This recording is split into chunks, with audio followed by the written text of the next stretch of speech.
जय हिंद साथियों, आप सब लोगों का हमारे चैनल रोजगार धरपकड़ पे बहुत बहुत तहे दिल से स्वागत है। स्वागत, अभिनंदन एवं वंदन है। साथियों, आज हम यहाँ पे हिंदी चैप्टर के अंतर्गत शुरुआती तौर पे हिंदी और उसका भाषा क्षेत्र के बारे में जानकारी करेंगे।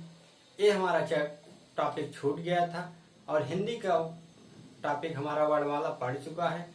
अब पहले हम इस टॉपिक को कवर करते हैं, उसके बाद आने वाले समय में हिंदी के लिए अगला हम वीडियो अगले अलग अलग टॉपिक पे लेके आएंगे। आइए हम देखते हैं हिंदी और उसका भाषा क्षेत्र।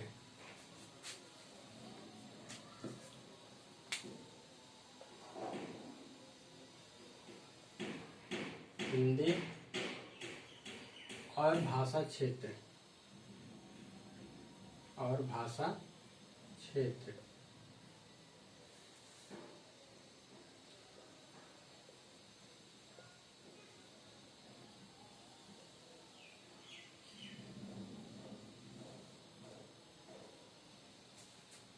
हिंदी और उसका भाषा क्षेत्र। साथियों, यहाँ पे हम जानेंगे, सबसे पहला क्वेश्चन उठता है, विश्व में कुल कितनी भाषाएं हैं। जैसे एक भाषा हिंदी हो गई, संथाली हो गई, मैथिली हो गई, उड़िया हो गई, पंजाबी हो गई, गुजराती हुई, बंगला हो गई, बंगला लिपि के रूप में जानी जाती है। ऐसे विश्व में कुल कितनी भाषाएं हैं, इसके लिए हम जान लीजिए कि आप लोगों को हो सकता हो ना पता हो। आइए, विश्व में कुल 6809 भाषाएं हैं। विश्व में कुल भाषाओं की संख्या 6800। कुल भाषाओं की संख्या बराबर 6809 है। इस प्रकार हमें पता हुआ कि विश्व में कुल कितनी भाषाएं हैं, 6809 है। आइए हम भाषा किसे कहते हैं जानते हैं। भाषा जो है भाष धातु से बना हुआ है। भाषा शब्द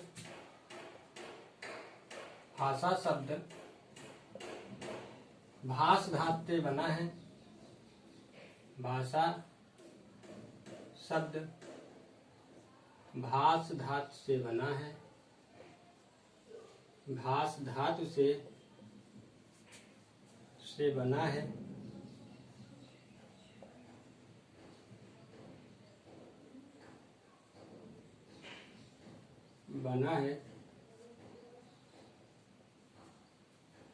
जिसका अर्थ होता है व्यक्तवाणी। जिसका अर्थ होता है व्यक्तवाणी। आइए अब हम आगे देखते हैं इसकी परिभाषा क्या होती है। एक परिभाषा तो ये हो गई। तो अगला परिभाषा हमारा होता है, विचारों को व्यक्त करने का माध्यम ही भाषा कहलाता है। ये टेम्परेरी रूप में परिभाषा के रूप में जाना जा सकता है। विचारों को व्यक्त करने का माध्यम ही भाषा कहलाता है। वो भाषा 3 रूप में हो सकती है, लिखित हो सकती है, मौखिक हो सकती है और सांकेतिक भाषा होती है। सांकेतिक भाषा ही, जैसे कोई पूछ लिया चलना है कि नहीं, अगला आदमी ऐसे इनकार कर दिया तो अगला आदमी समझ जाता है नहीं चलना है। आइए हम आगे देखते हैं भाषा हिंदी का जो है, भाषा की संपत्तियां, भाषा की विशेषताएं क्या क्या हैं। अभी हम भाषा का जो है भाषा परिभाषा जाने, अब उसके बाद हम देखते हैं भाषा की विशेषताएं। अगली हेडिंग आप लोग डालिएगा, भाषा की विशेषताएं। अब हम इसमें क्रम वाइज चलेंगे। भाषा एक अर्जित संपत्ति है। भाषा एक अर्जित संपत्ति है। इसकी विशेषताएं के रूप में, जैसे किसी व्यक्ति की विशेषता बतानी हो तो उसके गुणों का भी आप चर्चा करेंगे, उसकी विशेषताएं हो जाएंगी। आइए, भाषा अर्जित संपत्ति है।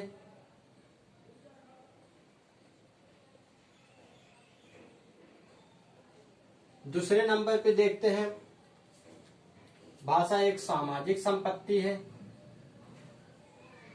भाषा सामाजिक संपत्ति है।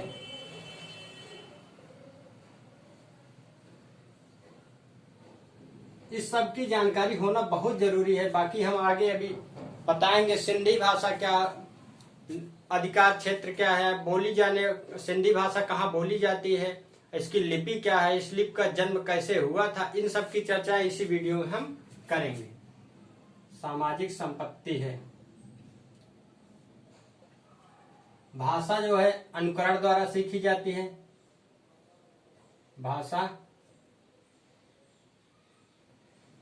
भाषा अनुकरण द्वारा सीखी जाती है। अनुकरण का मतलब होता है एक दूसरे को देखकर अनुकरण द्वारा सीखी जाती है।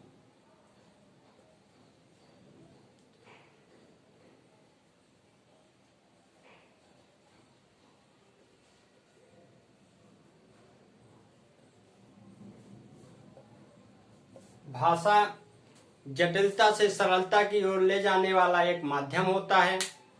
भाषा संयोगात्मक से वियोगात्मक की ओर ले जाने वाला, वियोगात्मक से संयोगात्मक की ओर ले जाने वाला एक माध्यम होता है। इसको भी हम देख लेते हैं लिखकर। संयोगात्मक से वियोगात्मक की ओर ले जाने का माध्यम, संयोगात्मक से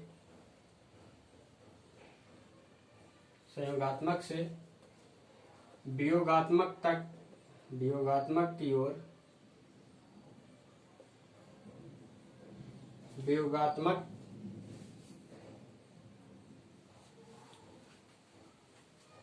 अवस्था के, वियोगात्मक अवस्था से उन्मुक्त कराती है।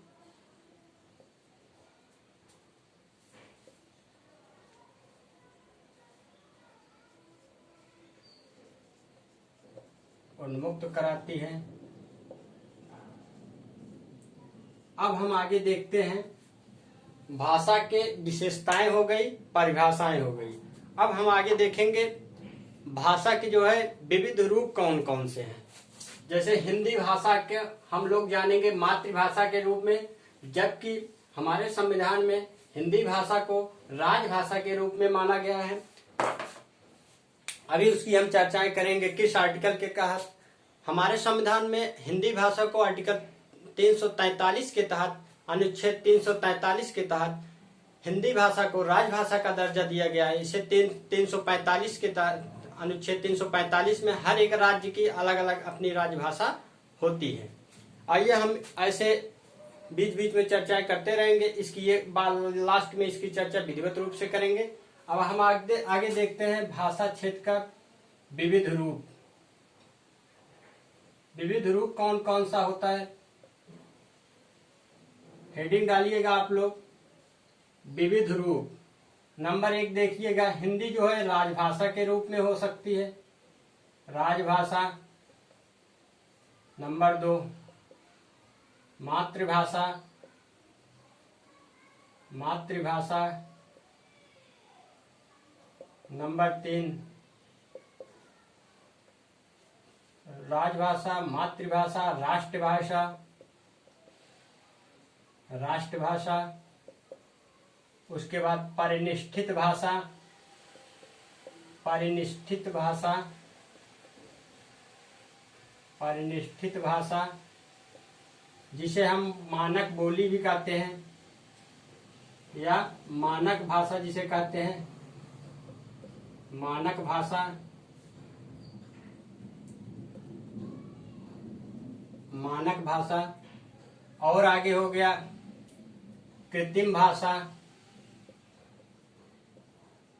कृत्रिम भाषा।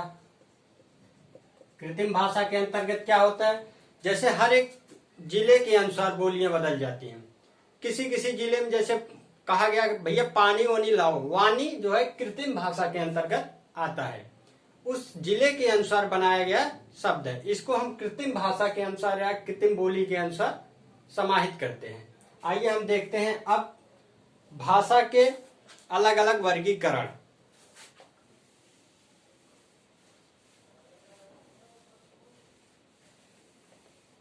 भाषा का वर्गीकरण।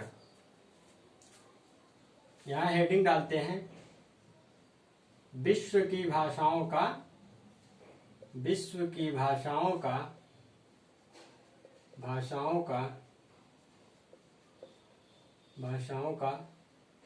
वर्गीकरण।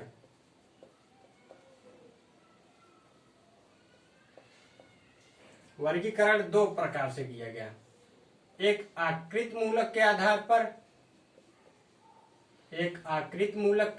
पर, दूसरा पारिवारिक मूलक। पारिवारिक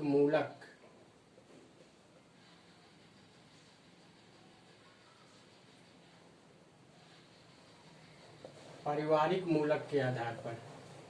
आइए हम पहले आकृति मूलक के आधार पर इसकी जानकारी करते हैं। आकृति मूलक के आधार पर क्या होता है? आकृति मूलक के आधार पर संस्कृत कैसी भाषा है? जैसे आकृति मूलक हेडिंग डालिए, आकृति मूलक के आधार पर। अब हम यहीं पे भाषाओं का वर्गीकरण करेंगे। संस्कृत जो है आकृति मूलक के आधार पर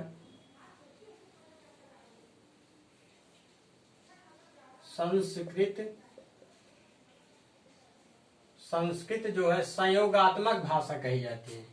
संस्कृत कैसी भाषा है?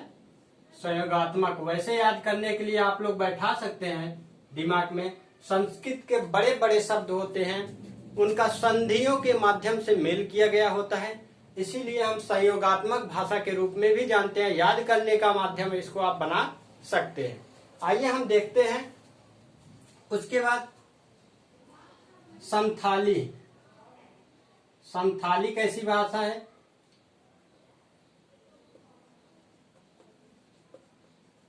संथाली कैसी भाषा है? संथाली भाषा मध्य योगात्मक है। मध्य योगात्मक है।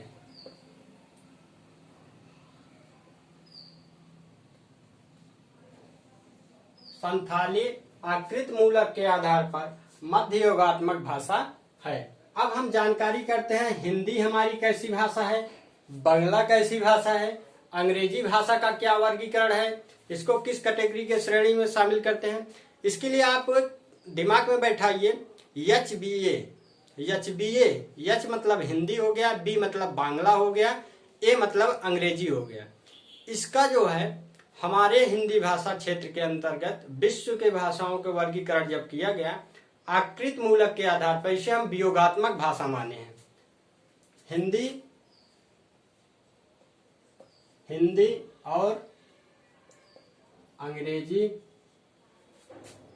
हिंदी अंग्रेजी और बांग्ला जिसे कहते हैं बांग्ला भाषा को हम वियोगात्मक भाषा की श्रेणी में रखे हैं। किस श्रेणी के में रखे हैं? वियोगात्मक श्रेणी। वियोगात्मक भाषा क्षेत्र के अंतर्गत रखे हैं इसको। अब हम आगे जानकारी करेंगे। आकृति मूलक हो गया, अब हम करेंगे पारिवारिक मूलक के आधार पर। आकृति मूलक के आधार पर आप लोग स्क्रीनशॉट लेना चाहे तो ले सकते हैं। अब हम आगे चलते हैं पारिवारिक मूलक के आधार पर भाषाओं का वर्गीकरण।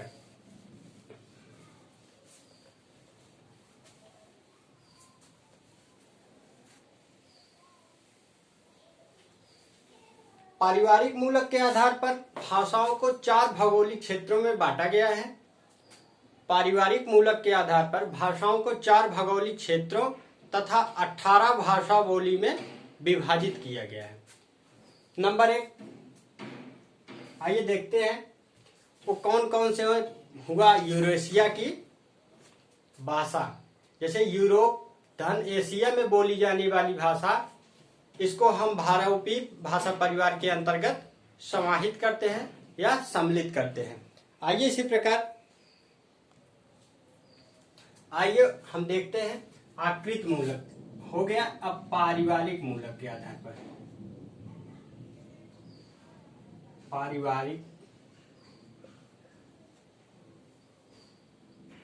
पारिवारिक मूलक के आधार पर, मूलक के आधार पर इसको हम 4 भौगोलिक क्षेत्रों, आप लिख लीजिएगा, पारिवारिक मूलक के आधार पर भाषा को 4 भौगोलिक क्षेत्रों, भाषा को 4 भौगोलिक क्षेत्रों, 4 भौगोलिक क्षेत्रों तथा 18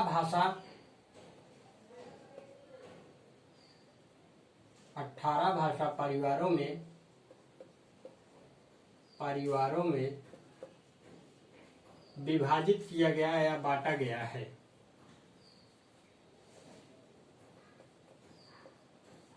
अब हम आगे देखते हैं कौन कौन से हैं। जैसे हुआ यूरेशिया की, कौन सा हुआ? यूरेशिया के भौगोलिक क्षेत्र, 4 भौगोलिक क्षेत्र के अंतर्गत यूरेशिया,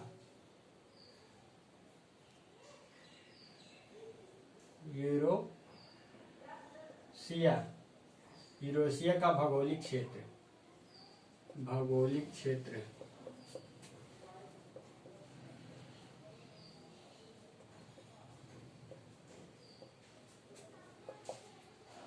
इसके अंतर्गत हम जो है इसको हिंदी भाषा क्षेत्र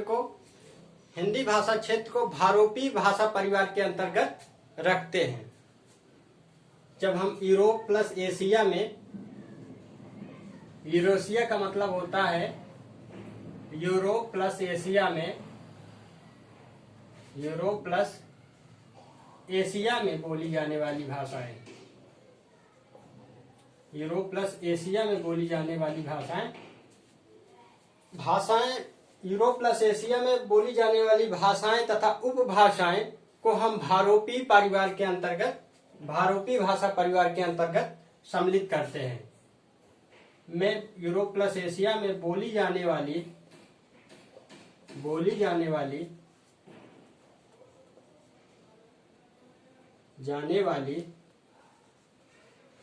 भाषा तथा उपभाषाएं,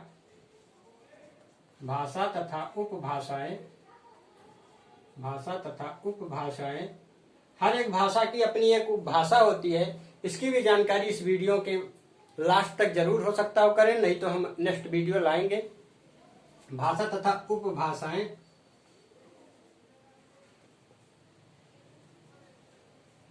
को हम भारोपीय भाषा परिवार के अंतर्गत, भारोपीय भाषा परिवार के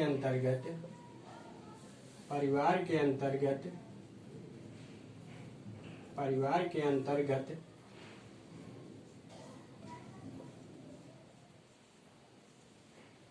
सम्मिलित करते हैं।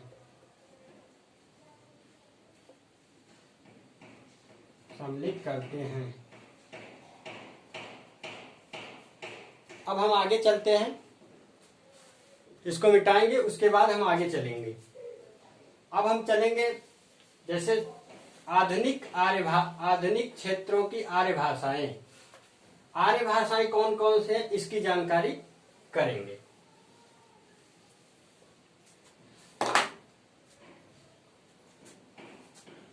भारत की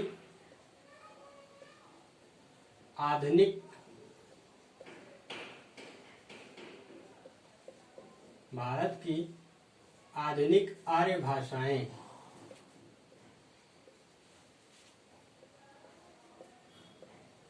आइए हम इसका वर्गीकरण करते हैं। इसमें सबसे पहली भाषा हम जानेंगे सिंधी को। सिंध प्रांत में बोली जाने वाली भाषा को हम सिंधी भाषा के रूप में जानते हैं। सिंध प्रांत में बोली जाने वाली भाषा को हम सिंधी भाषा के रूप में जानते हैं। इसमें 5 बोलियां प्रचलित थी। वो कौन कौन सी बोलियां हैं हम आपको दिखा रहे हैं। नंबर 1 बिचौली,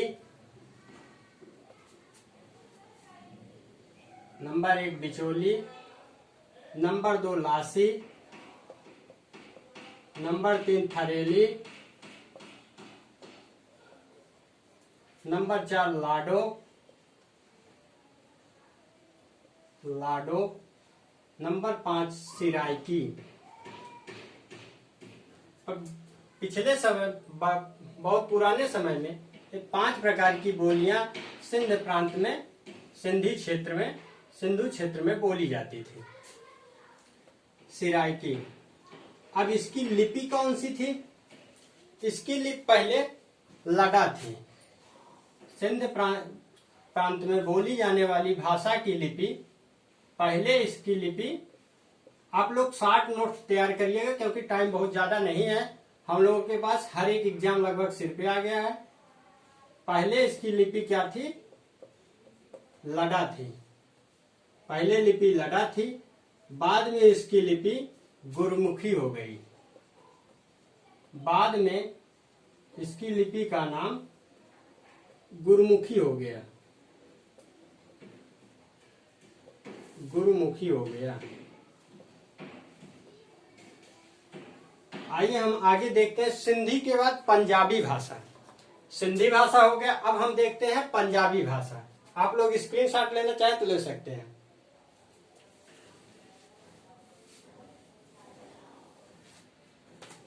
पंजाबी भाषा को देखते हैं।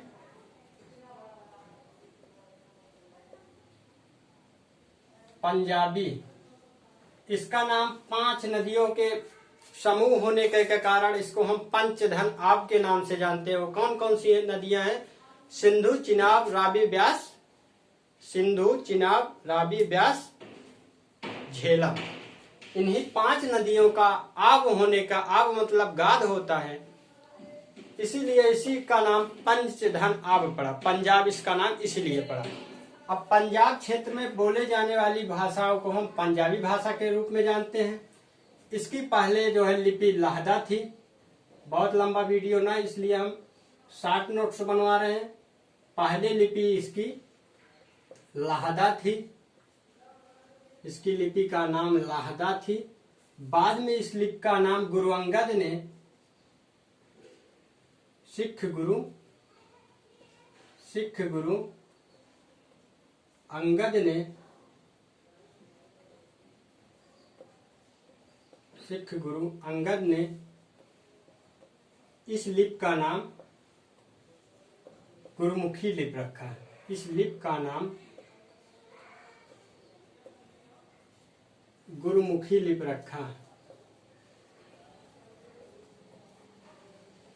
रखा। इसका नाम बाद में गुरुमुखी हो गया। पहले इसकी लिपि का नाम लहदा थी। अब हम आगे चलते हैं गुजराती भाषा के। गुजरात क्षेत्र में गुर्जर जातियों द्वारा बोली जाने वाली भाषा गुजराती भाषा के रूप में जानते हैं। इसके बारे में थोड़ा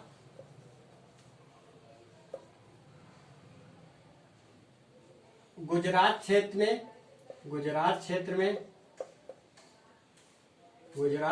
में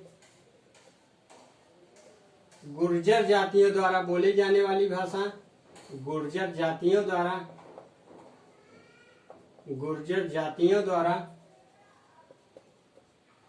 बोली जाने वाली भाषा को गुजराती भाषा के नाम से जाना जाता है। भाषा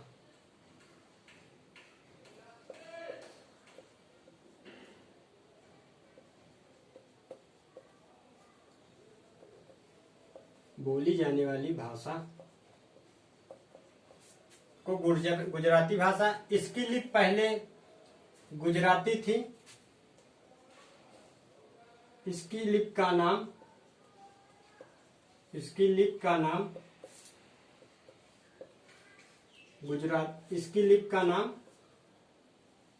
गुजराती है। इसकी लिपि का नाम गुजराती है। और इस लिपि में सिरों रेखा नहीं होती। इस लिपि में या इस भाषा में शिरोरेखा नहीं होती। शिरोरेखा किसे कहते हैं? जब हम चिन्हों के बारे में बताएंगे तो वहां इसकी चर्चा करेंगे। यहाँ पे जान लीजिए, ऊपर खींचे जाने वाली पाई नहीं होती, इसी को शिरोरेखा कहते हैं। शिरोरेखा नहीं होती है। अब हम आगे चलते हैं, अगले भाषा क्षेत्र के रूप में जानेंगे मराठी भाषा। टाइम बहुत ज्यादा हो रहा है, लंबा वीडियो ना करके आइए मराठी भाषा को। महाराष्ट्र प्रांत में बोली जाने वाली भाषा को मराठी भाषा के रूप में जानते हैं। यहाँ पे केवल लिपि और किस प्रांत में कौन सी भाषा बोली जाती है। महाराष्ट्र प्रांत में कौन सी भाषा बोली जाती पूछ लिया तो हमें मराठी भाषा टिक करना होगा। अब पूछ लिया इसकी लिपि का नाम क्या है, तो इसकी लिपि का नाम हमें देवनागरी बताना पड़ेगा। इस प्रकार प्रश्न उठते हैं यहाँ से। मराठी भाषा महाराष्ट्र प्रांत में हो गया। उसके बाद लिपि का नाम, इस लिपि का नाम देवनागरी है।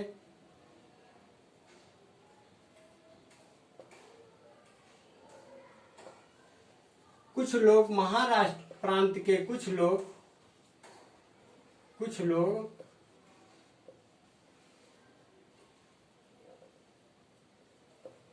लोग मोड़ी लिपि का प्रयोग करते हैं। किस लिपि का प्रयोग करते हैं? मोड़ी लिपि का प्रयोग करते हैं। अब हम आगे चलते हैं बांग्ला की तरफ। आप लोग देखते रहिए और इस वीडियो को लाइक करिएगा जरूर, बहुत ही इस पे हार्डवर्क किया जा रहा है। अब गुजराती देखते हैं।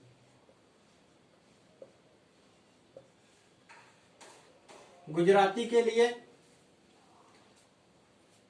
इस लिपि का नाम, गुजराती जो है, गुजराती लिपि का नाम बंगला है। गुजराती के लिए हो गया गुजराती। गुजरात प्रांत में बोली जाने वाली भाषा गुजराती भाषा के नाम से जानी जाती है। इसकी लिपि का नाम भी गुजराती है। हम आगे चर्चा करते हैं बांग्ला की। बांग्ला की लिपि का नाम बांग्ला थी पहले, बंग प्लस आल, इसको हम दो भागों में बांटते हैं। लिपि का नाम बांग्ला पहले थी। इस लिपि का नाम पहले जो है देवनागरी थी, बाद में देवनागरी थी, बाद में इस लिपि का नाम बांग्ला हो गया। बाद में क्या हो गया? बांग्ला हो गया। अब हाँ, आगे एक और बचा है, उसकी जानकारी करते हैं।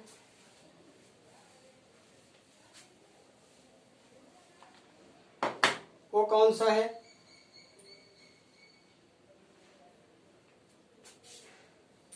उड़िया। उड़िया को पहले हम उत्कल के नाम से जानते थे। उड़िया पहले जो है, पहले उत्कल नाम से जानी जाती थी। उत्कल, जो कि बाद में उड़ीसा बना। पहले उत्कल, बाद में उड़ीसा बना। उड़ीसा बना। इसके बाद इसकी प्रमुख बोली, उड़िया की प्रमुख बोली संभलपुरी है। संभलपुरी है। संभलपुरी। इस लिपि का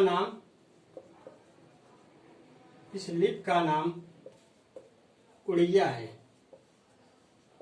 आइए, इसके बाद हम आगे की वीडियो में आपको फिर मिलेंगे। तब तक के लिए जय हिंद, जय भारत। इसी प्रकार हमारी वीडियो को आप लाइक सब्सक्राइब करते रहिए। हम इसी चैनल पे एक से बढ़ के एक मटेरियल आपको उपलब्ध कराने का प्रयास करेंगे। जय हिंद, जय भारत।